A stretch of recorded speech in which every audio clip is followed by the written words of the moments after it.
সাপাহার সীমান্তে গভীর রাতে ১৭ জন নারী, পুরুষ ও শিশুকে পুশিং চেষ্টা চালিয়েছে ভারতীয় সীমান্ত রক্ষী বাহিনী বিএসএফ। বৃহস্পতিবার দিবাগত রাতে উপজেলার কলমুডাঙ্গার সীমান্তের ২৩৭ নং মেইন পিলার এলাকার চকচকির বিল লোহার ব্রিজ এলাকা দিয়ে তাদের বাংলাদেশ অভ্যন্তরে ঠেলে দেওয়া হয় বলে স্থানীয় সূত্রে জানা গেছে। আলামিনের তথ্যচিত্রে বিস্তারিত। ঘটনার বিবরণে জানা গেছে, ওই দিন গভীর রাতে ভারতীয় বিএসএফ জওয়ানরা তাদের দেশের বিভিন্ন এলাকা থেকে ১৭ জন নারী, পুরুষ ও শিশুকে আটক করে সাপাহার সীমান্তের ওই এলাকা দিয়ে বাংলাদেশের অভ্যন্তরে পাঠিয়ে দেয়। ঘরে বা ইন্ডাস্ট্রিতে মেঘনা স্টার কেবলস, বিশুদ্ধ কপারের নিরাপদ কেবলস, আপনার নিরাপত্তার সঙ্গী।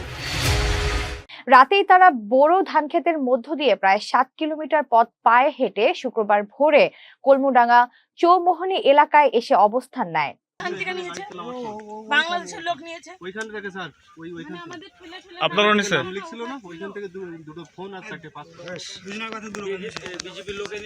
ভোরবেলা এলাকার লোকজন তাদের দেখে স্থানীয় কলমুডাঙ্গা বিজিবি ক্যাম্পে সংবাদ দেয়।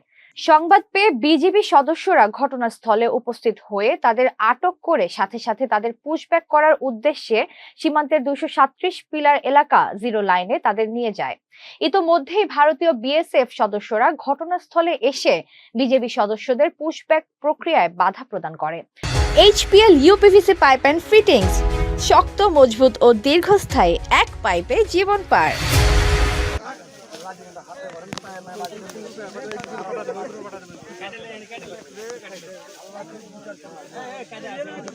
বর্তমানে ঘটনাস্থলে বাংলাদেশের পক্ষে বিজিবি ও ভারতের পক্ষে বিএসএফ সদস্যরা মুখোমুখি অবস্থান করছে।